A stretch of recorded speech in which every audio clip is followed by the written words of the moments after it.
I'm Sarah Hardridge. I grew up a very fun-loving little girl. My family were drinkers. They, were very social people.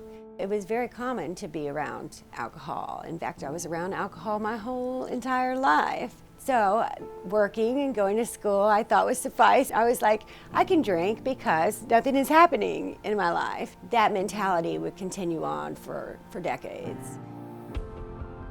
I went off to college, and eventually I would meet my husband. He started having an affair, so I had to divorce him. My daughter was 3 at that point.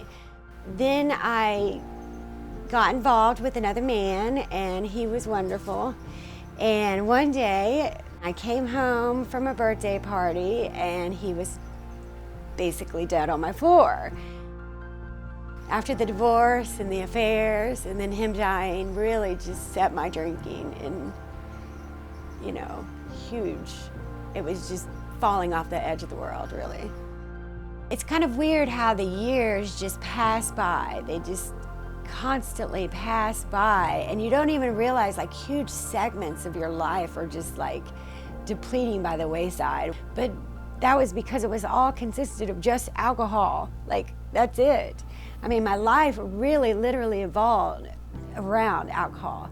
There was no way out, that it was just to just continue on in this life and be unhappy, I guess. Like, I just had accepted that fact that I would just live a life that was just going to be unhappy, that I would just go day by day.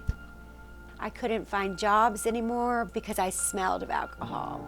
It was the ammonia that was just leaking out of my body. So I decided that I was going to stop drinking on my own accord. That didn't fare well for me because all I knew is I woke up in an ambulance. But while I was out, I was having a conversation with God. He was like, well, you can come home. He said, but there's still a lot of work that you could do. There's a lot of people that you could help. And so I decided to live.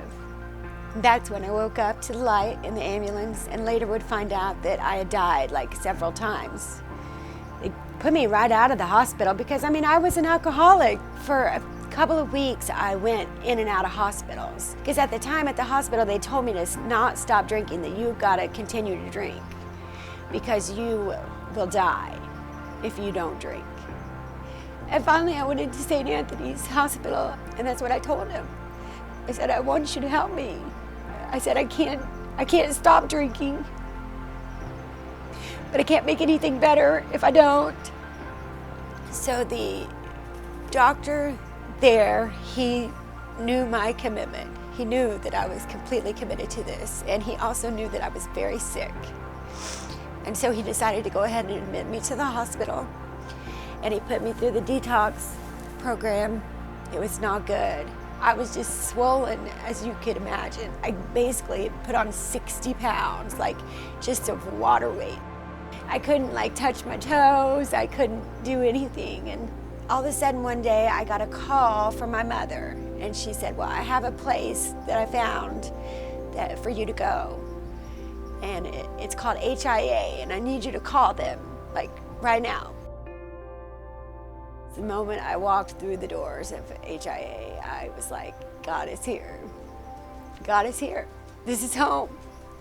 So I just dove in, and I started getting things done really quickly after that, and just from there, everything just seemed to soar. I had somebody give me a job, and so I took a little job for a little while. Then I started cleaning houses and found that cleaning houses was something I enjoyed doing. Then I was able to also enroll in school. I've been through 2 semesters of college. I've entered the Liver Center, which will eventually put me on the donor list. And so just wonderful things were happening in my health, wonderful things have been happening in my career. And my daughter, my precious little angel, she is so bright.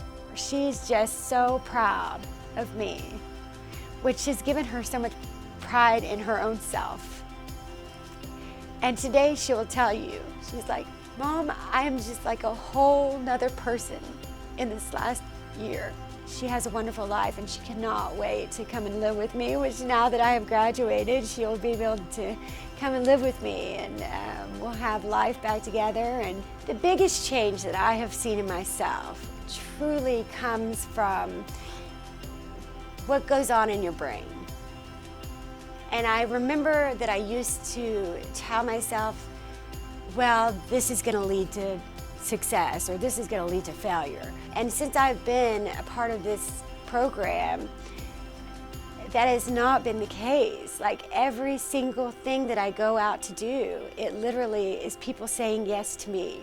Yes, yes, we want you here. Yes, come and do this for us. Yes to me. And that's where I've always wanted to be my whole life. I love this life. I don't want to change a thing about this life. This life is perfect.